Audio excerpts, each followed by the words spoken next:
الحمد لله رب العالمين والصلاة والسلام على خاتم الأنبياء والمرسلين وعلى آله وصحبه ومن تبعهم بإحسان إلى يوم الدين أما بعد انتہائی قابل احترام علماء کرام،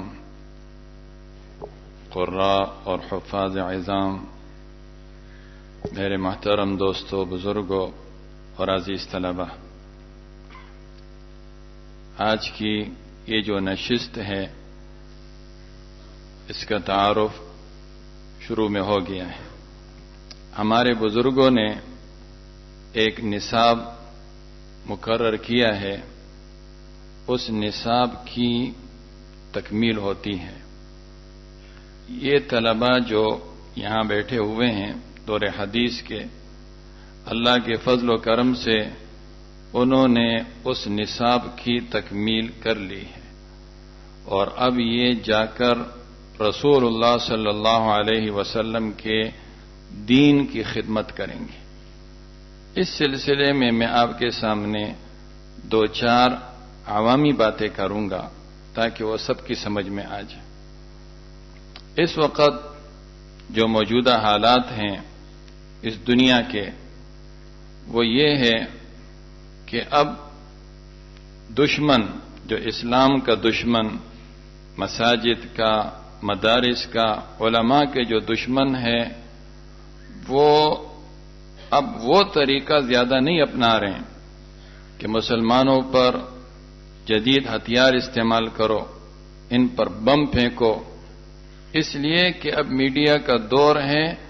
اب تو ان معصوم بچوں کی تصویریں بھی آ جاتی ہے، ان بوڑھوں کی تصویریں بھی آ جاتی ہے، کسی کی ٹانگ ٹوٹی ہے، کسی کا ہاتھ ٹوٹا ہے، کوئی بے دردی سے قتل ہوا ہے، دنیا ان پر لعنت ملامت کرتی ہے۔ یہ کام وہ کر تو رہے ہیں، لیکن اس وقت جو کام تیزی سے ہو رہا ہے وہ کام یہ ہے کہ مسلمانوں کو، اور خاص کر جو مسلمانوں کی نئی نسل ہے، ان کو کافر بناؤ، مرتد بناؤ، زندیق بناؤ، دین سے منحرف، اور نبی، قرآن، مسجد، عالم سے بیزار بناؤ۔ اس کے لیے وہ ہم مسلمانوں ہی سے کچھ انتخاب کرتے ہیں، کچھ لوگوں کو چنا جاتا ہے، اور چننے کے بعد پھر وہ لوگ نظریاتی طور پر کفر کی فوج بن جاتی ہے۔ ہتھیار کے ذریعے تو یہ مسلمان مر گئے، ختم ہو گئے۔ مسلمانوں کو مارے کیوں؟ مارنے کے بجائے مسلمانوں کو ایسا بناؤ کہ جو نظریات، جو عقائد ہمارے ہیں وہ ان کے بن جائیں، یہ تو ہماری تیار فوج بن جائے گی۔ اس کے لیے دو چیزیں، ایک یہ کہ مسلمانوں پر مغربی دجالی اور شیطانی تہذیب کو مسلط کرو، اور یہ باور کراؤ کہ یہ تہذیب لکھے پڑھے لوگوں کی تہذیب ہے، مہذب لوگوں کی تہذیب ہے، اور جتنا اس کو خوشنما بنایا جا سکتا ہے اس کو خوشنما بناؤ۔ حالانکہ وہ جاہلیت کے گند ہے۔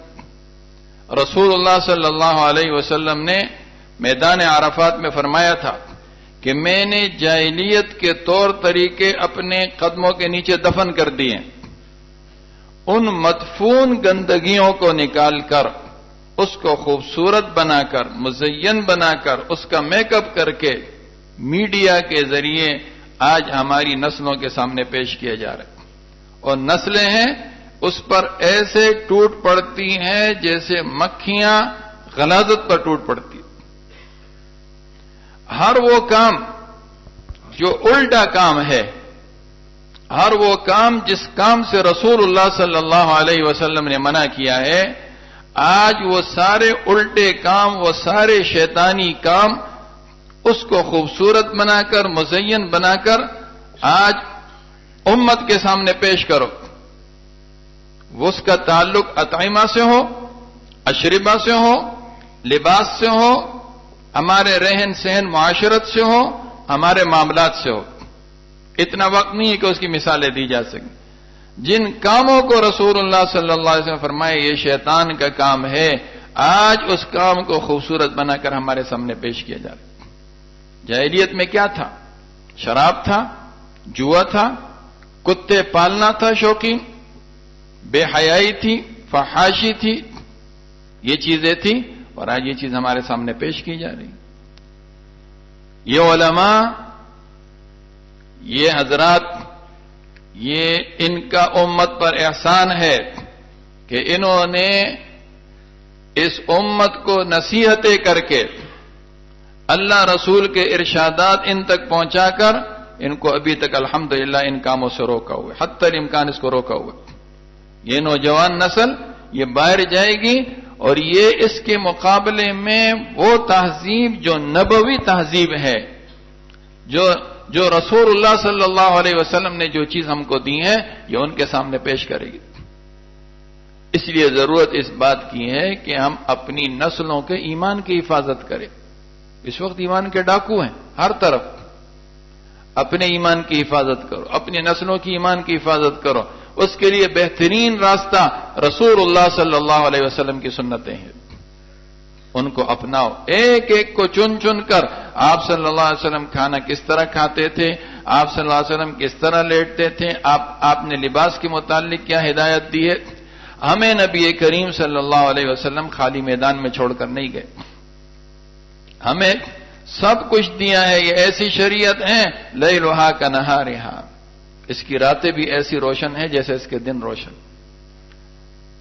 ہمیں تو ہمارے پیغمبر نے بیت الخلاء میں جانے کا طریقہ سکھایا، بیت الخلاء میں بیٹھنے کا طریقہ سکھایا۔ جس نبی نے اپنی امت کو یہ چیزیں سکھائی ہوں تو کیا بڑی بڑی باتیں نہیں سکھائی ہوں گی؟ ترمذی میں حضرت سلمان رضی اللہ عنہ سے مشرکین نے استہزاء کے طور پر کہا تھا، ہم نے سنا ہے تمہارا نبی تم کو سب کچھ سکھاتا ہے، یہاں تک کہ بیت الخلاء میں بیٹھنے کا طریقہ بھی تمہیں سکھاتا ہے۔ یہ ان کا ایک استہزاء تھا، لیکن حضرت سلمان رضی اللہ عنہ نے فرمایا کہ جس چیز کو تم ہمارے لیے عیب سمجھ رہے ہو وہ ہمارے لیے فخر کی بات ہے۔ ہمارے نبی صلی اللہ علیہ وسلم نے ہمیں بالکل یہ طریقہ سکھایا، اور ہمیں یہ بھی فرمایا ہے کہ جب بیت الخلاء میں بیٹھو تو قبلے کی طرف نہ پیٹ کرو نہ قبلے کی طرف رخ کرو۔ ہمیں دائیں ہاتھ سے استنجا کرنے سے منع کیا ہے، ہمیں گوبر لید ہڈی سے استنجا کرنے سے منع کیا ہے۔ آپ صلی اللہ علیہ وسلم ہمیں سب کچھ سکھا کر گئے، ہمیں دین دے کر گئے۔ یہ دین برداشت نہیں ہے۔ یہ جو ماحول اس وقت بنا ہوا ہے، ہم اور آپ بیٹھے ہوئے ہیں، یہ علماء آپ کے سامنے اتنے سارے بیٹھے ہیں، میں دعوے سے کہتا ہوں یہودی اور عیسائی ایڑی چوٹی کا زور لگا لے، سال میں ایسا اجتماع جمع نہیں کر سکتے جن میں ان کے علماء ہوں، جن میں ان کی مذہبی باتیں ہوں۔ ان کے پاس ہے کیا؟ وہ تو لٹے پٹے لوگ ہیں، نہ آسمانی کتاب ہے نہ آسمانی عبادتیں ان کے پاس تو کچھ بھی نہیں ہے۔ ان کے گرجے ویران ہے، ان کی عبادت گاہیں ویران ہے، مذہبی دن میں وہاں کوئی نہیں جاتا ہے۔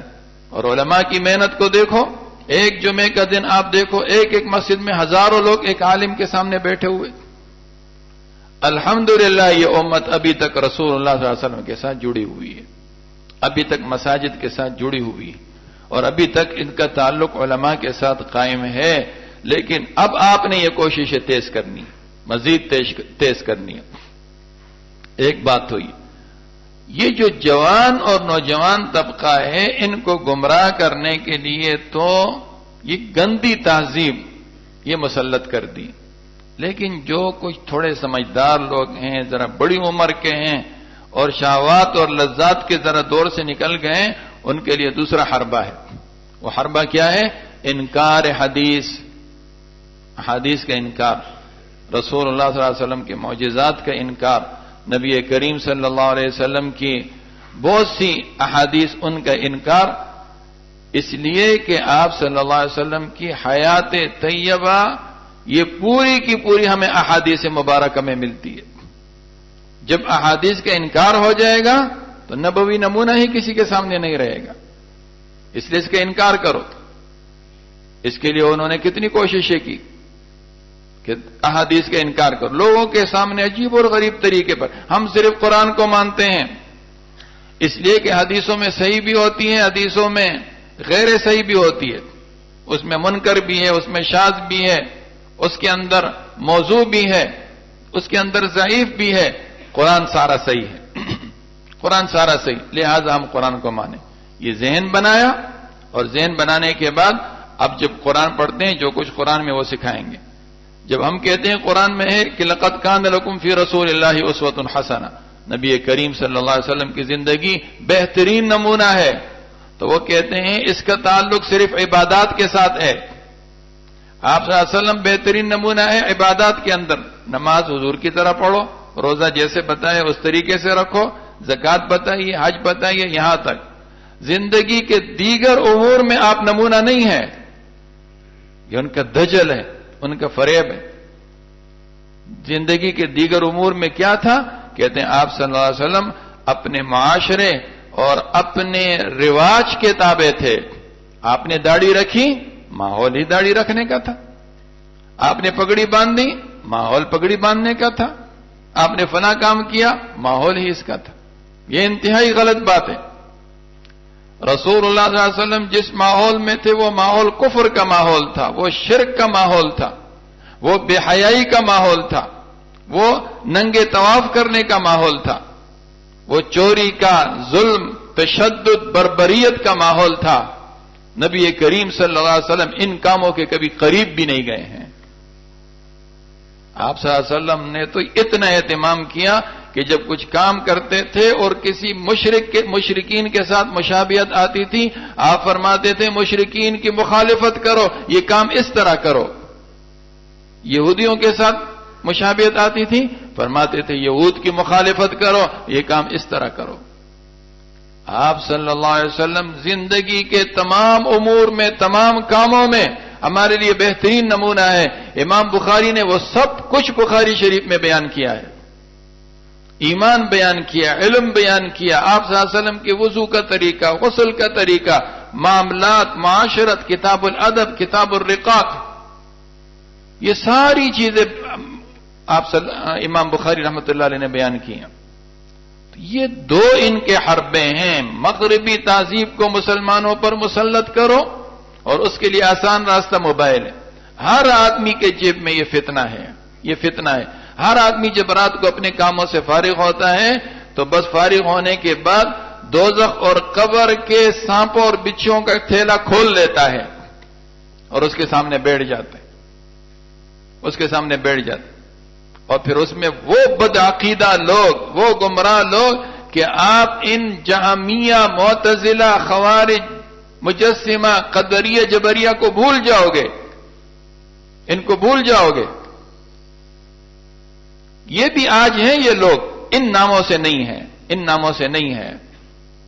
آپ کو عقل کے ذریعے گمراہ کریں. یہ سب عقل پرست. امام بخاری رحمۃ اللہ علیہ نے کتاب الرد علی الجہمیہ، جہم بن صفوان پرلے درجے کا ایک جاہل آدمی تھا، شریعت سے بالکل ناواقف تھا، یونان کا فلسفہ پڑھا ہوا تھا، عقلی باتیں کرتا تھا، لوگوں کو گمراہ کرتا تھا. جو باتیں لوگوں کی عقل میں آتی تھی تو وہ سمجھ جاتے رہے، جو عقل میں نہیں آتی تھی کہتے تھے یہ دین نہیں ہے. یہی حال معتزلہ کا تھا. یہ جہمیہ کیا ہے اور معتزلہ کیا ہے؟ یہ سب عقل پرست فرقے ہیں. امام بخاری رحمۃ اللہ علیہ نے زبردست مقابلہ کیا ان کے ساتھ، ان کا تعاقب کیا ہے، توحید کو بگاڑا، اللہ تعالیٰ کی صفات کا انکار کیا.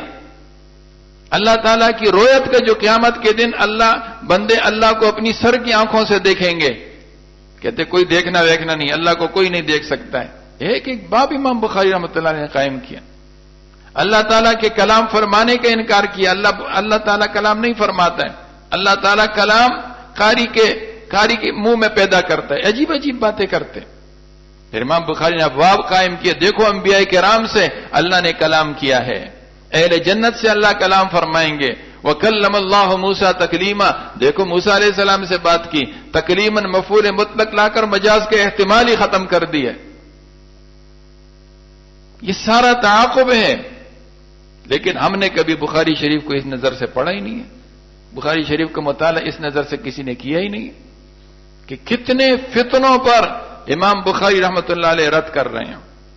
تو یہ عقل پرست ہے، اور عقل میں جو بات آج یہی ہے، کہتے جو بات ہماری سمجھ میں آئے گی ہم اس کو قبول کریں گے، جو بات ہماری عقل میں نہیں آئے گی ہم اس کو نہیں مانیں گے.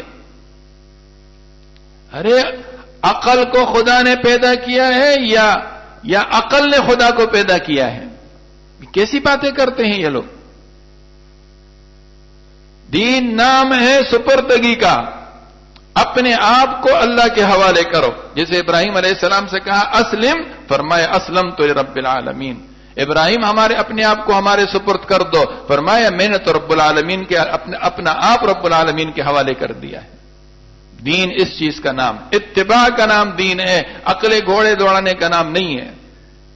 یہ الگ بات ہے کہ دین کا کوئی حکم عقل کے خلاف نہیں ہے، لیکن اس کے لیے عقل بھی تو چاہیے. انبیاء کرام علیہ الصلوۃ والسلام جیسی عقل، صحابہ کرام جیسی عقل، محدثین فقہا ان جیسی عقل ہونی چاہیے. یہ کیا چھوٹی چھوٹی عقلیں لے کر بیٹھے ہوئے ہیں. جیسے سونار کا ترازو ہوتا ہے جس میں چند گرام تولا جا سکتا ہے، اس سے آگے اس میں وہ کچھ بھی نہیں تولا جا سکتا ہے. سونار کے ترازو پر اگر آپ سریے کا ٹرک تولو گے تو وہ ترازو پاش ہو جائے گا، اس میں اتنی جان نہیں ہوتی ہے. یہ آسمانی باتوں کو اپنی ان عقلوں پر پرکھتے ہیں، اور پھر جب ان کی عقل ادھر ادھر ہونے لگتی ہے کہتے یہ عقل کے خلاف ہے، نو سینس ہے. یہ کوئی بات؟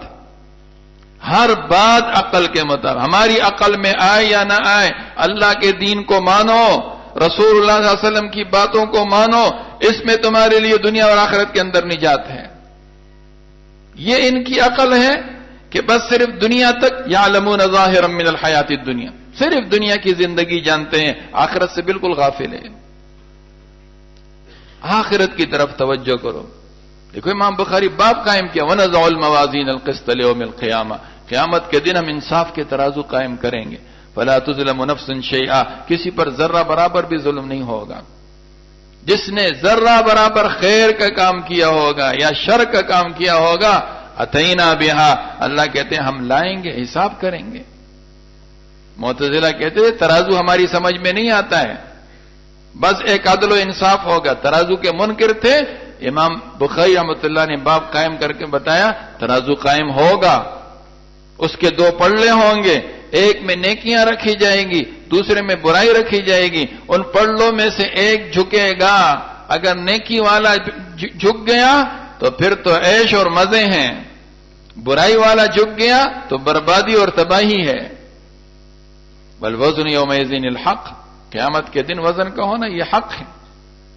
یہ عقل پر یہ باتیں رکھ کر اس طرح کی باتیں کرنا یہ خالص گمراہی ہے. اس وقت میڈیا پر آنے والے یہی کہتے ہیں عیسیٰ علیہ السلام کا انتقال ہو گیا، کوئی آسمان سے نہیں آئے گا. کیوں نہیں آئیں گے؟ عیسیٰ علیہ السلام کو اللہ نے زندہ آسمانوں پر اٹھایا ہے، قرب قیامت تشریف لائیں گے. دجال کا انکار ہے، کوئی دجال وجال نہیں ہے. میزان کا انکار ہے، شفاعت کا انکار ہے، رسول اللہ صلی اللہ علیہ وسلم کے معجزات کا انکار ہے. ہم تو بڑے مطمئن ہو کر بیٹھے ہیں، دشمن آرام سے نہیں بیٹھا ہوا ہے. 1940 کے دہائی کی بات، ہمارے اساتذہ یہ باتیں ہم سے کیا کرتے تھے. یہ کوئی 1980 81 82 کی بات ہے. اساتذہ ہمیں یہ قصے سنا، آج بالکل وہ سامنے میڈیا پر آ رہے ہیں.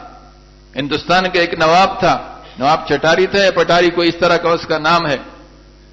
وہ اس کا ایک انگریز دوست تھا، چونکہ وہ گورنر رہ چکا تھا، انگریز کا وفادار تھا. وہ اس کو لندن لے گیا. لندن لے جانے کے بعد اس نے کہا میں تمہیں ایک جگہ پر لے کر جاتا ہوں. وہ جگہ کیا تھی؟ بس وہ جا رہے ہیں، بالکل ایسی جگہ تھی کہ وہاں پرندہ پر نہیں مار سکتا تھا. وہاں لے کر چلے گئے تو بالکل یہی ماحول تھا حضرات جیسے اس وقت آپ کا ہے. کوئی قرآن پڑھ رہا ہے، کوئی حدیث پڑھ رہا ہے، اور کوئی جو ہے آپس میں بحث و مباحثے کر رہا ہے، کوئی عیسائی اور مسلمان بن کے مناظرہ کر رہا ہے. تو وہ نواب صاحب کہتے ہیں میں نے جا کر وہاں دیکھا زیادہ زور باریک مسائل پر دیا جا رہا ہے، باریک مسائل پر، کہ رسول اللہ صلی اللہ علیہ وسلم کو معراج جسمانی ہوئی تھی یا روحانی ہوئی تھی. آپ صلی اللہ علیہ وسلم نے 4 سے زیادہ شادیاں کیوں کی تھی؟ وضو کا یہ مسئلہ ایسا کیوں ہے؟ غسل کا یہ مسئلہ ایسا کیوں ہے؟ امام کے پیچھے فاتحہ پڑھنا چاہیے نہیں پڑھنا چاہیے؟ رفع دین کرنا چاہیے نہیں کرنا چاہیے؟ میں حیران ہو گیا کہ کافروں کا ملک ہے، اتنے پرہیزگار نیکوکار صلحاء یہاں موجود ہے۔ میں نے ان سے کہا تم نے یہ مدرسہ کیسے قائم کیا؟ انہوں نے کہا میں تمہیں ایک بات بتاتا ہوں، کسی کو بتانا نہیں، یہ سب عیسائی ہیں، یہ سب عیسائی ہیں، ان میں سے کوئی بھی مسلمان نہیں ہے۔ ہم نے ان کو عربی سکھائی، ان کو قرآن سکھایا، ان کو مناظرے کے طریقہ سکھایا، باریک مسائل سکھائے، پھر ہم ان کو دنیا میں پھیلا دیتے ہیں تاکہ مسلمانوں کے اندر تشکیک، تشویش، تردد پیدا کرے، مسلمانوں کا ایمان خراب کرے، مسلمانوں کے عقائد خراب کرے۔ یہ اس کا طریقہ چل رہا ہے۔ آج نئے نئے طریقے سے وہ مسلمانوں کے عقیدے خراب کر رہے ہیں۔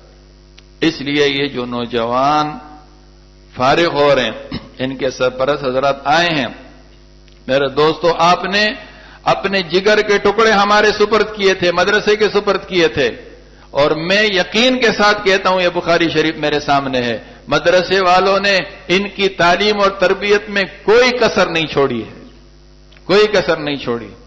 میں اپنی آنکھوں سے یہاں دیکھتا ہوں۔ مولانا تقی عثمانی صاحب دامت برکاتہم فرماتے ہیں کہ عالم اور مفتی وہ ہوتا ہے جس کے دماغ میں ہر وقت کوئی نہ کوئی مسئلہ چکر کاٹ رہا ہو، گھوم رہا ہو۔ مربی وہ ہے جس کے دماغ میں ہر وقت کوئی نہ کوئی تربیت کی بات چل رہی ہے۔ یہ چیز اگر میں نے دیکھی ہے تو میں نے یہاں دیکھی۔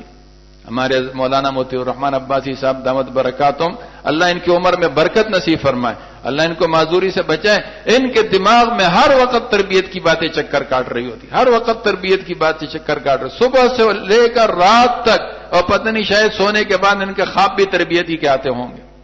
اس قدر تربیت کا اہتمام کہ طالب علم نے یہ کام ایسا کیوں کیا، فلاں کام ایسا کیوں کیا، ذکر کی مجلس ان کے لیے قائم کی ہے، تربیت کی مجلس ان کے لیے قائم کی ہے، درس کی الگ سے ایک نشست ان کے لیے قائم کی ہوئی ہے، باقاعدہ اسکول والوں کی صبح اسمبلی لگتی ہے، ان کے سامنے آخرت روزانہ یاد کرائی جاتی ہے، اس کی طرف توجہ دی جاتی۔ آپ نے تو اپنے جگر کے ٹکڑے مدرسے کے حوالے کیے، انہوں نے کوئی خیانت نہیں کی، اس امانت کو اور ان جگر کے ٹکڑوں کو اب آپ کے سپرد کیا جا رہا ہے، اب آپ کی ذمہ داری ہے، ان سے دین کا کام لو، انہوں نے دین پڑھا ہے، ان سے دین کا کام لو، خدا کے لیے ان سے دنیا کا کام مت لو، ان سے رسول اللہ صلی اللہ علیہ وسلم کی دین کی خدمت لو۔ اس وقت امت کی سب سے بڑی خدمت یہ ہے امت کو گمراہی کے راستے سے ہٹا کر ہدایت کے راستے پر لگانا، جہنم کے راستے سے ہٹا کر جنت کا راستہ ان کو بتانا۔ جتنی خدمتیں اس روئے زمین پر ہو رہی ہے بہت اچھی ہوں گی، لیکن اس سے اعلیٰ اور اس سے بڑی خدمت دنیا میں نہیں ہو سکتی ہے۔ ان کو ضائع مت کرو، ان کو کسی کام کے اندر لگاؤ۔ دین کا کوئی کام حقیر ہے ہی نہیں، کوئی کام حقیر نہیں ہے، چھوٹا کام وہ بھی چھوٹا نہیں ہے، بہت بڑا کام ہے۔ یہ جوان ہے، ان کا خون تازہ ہے، ان کا جذبہ ہے، ان کا ذہن اچھا کام کرتا ہے، ان کو کسی کام میں لگاؤ، دین کے کام میں لگاؤ۔ ان سے کہو ہم نے تمہیں دین پڑھایا ہے، ہم نے تمہارے ساتھ محنت کی ہے، لہذا جب دین پڑھایا ہے دین پڑھاؤ گے، دین کی خدمت کرو گے، اللہ ان کی برکت سے تمہیں بھی روزی دے گا، تمہیں بھی روزی دے گا۔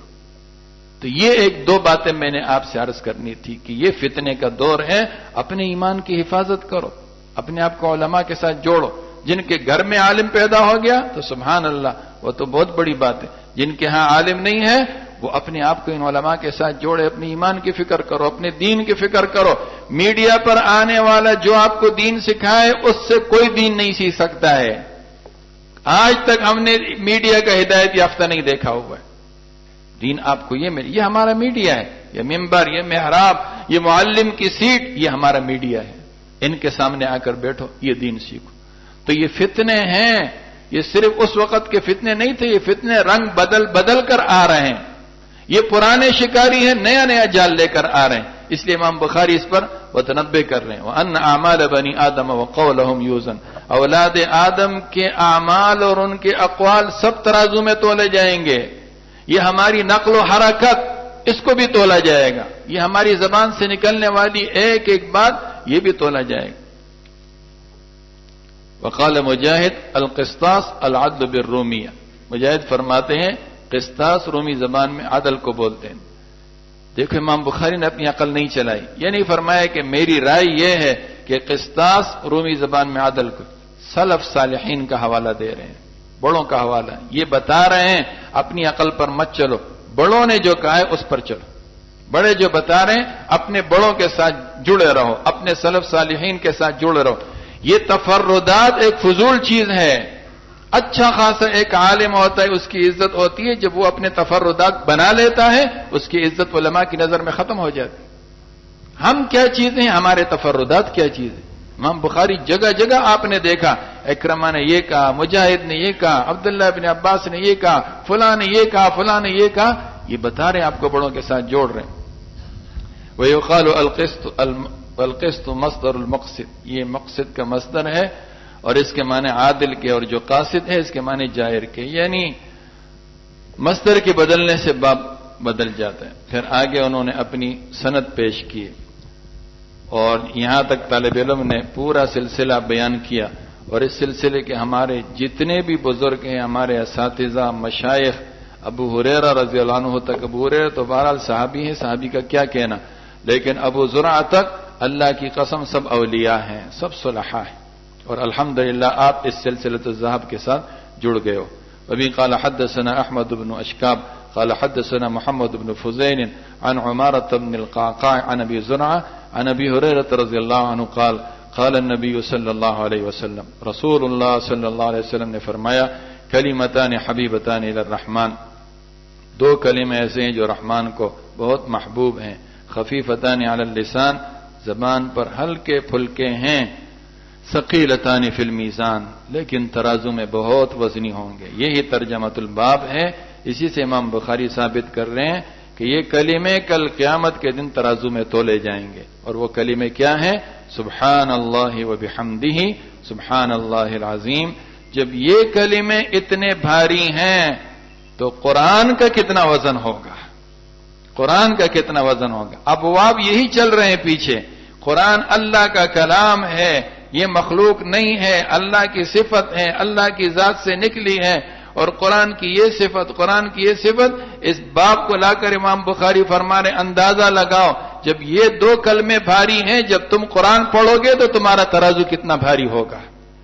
اپنے آپ کو قرآن کے ساتھ جوڑو، قرآن کریم کی تلاوت کے ساتھ، اور قرآن کی تلاوت ایسی چیز ہے جس سے انسان سیر ہی نہیں ہوتے، دل پاک ہو تو آدمی سیر ہی نہیں ہوتے۔ اپنے اندر تقوی پیدا کرو۔ اس وقت جتنے تقوی کی ضرورت ہے، شاید پہلے زمانوں میں تو سبھی متقی ہوتے تھے، لیکن اس وقت بہت زیادہ تقوی کی ضرورت ہے۔ والعاقبۃ للمتقین، اچھا انجام اللہ نے پرہیزگاروں کے لیے رکھا۔ واللہ ولی المتقین، اللہ متقیوں کا دوست ہے۔ اللہ مع المتقین، اللہ متقیوں کے ساتھ۔ علم تھوڑا ہو تقوی زیادہ ہو۔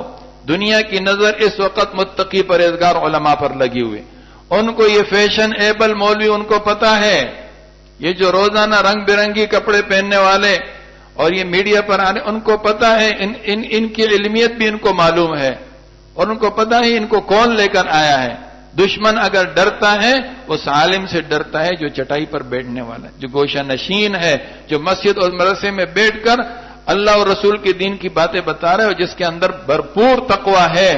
دشمن اس سے ڈرتا ہے، اس کو پتا ہے لوگ اس کی طرف کھینچے چلے آتے ہیں، لوگ اس کی بات مانیں گے، لوگ ہماری بات نہیں مانتے ہیں۔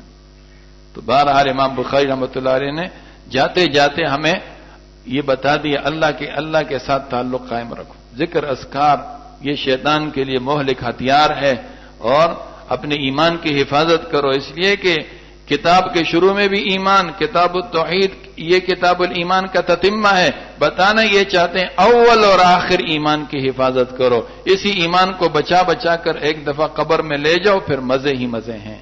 اللہ یہ باتیں ہمیں سمجھنے کی، عمل کرنے کی توفیق نصیب ہو۔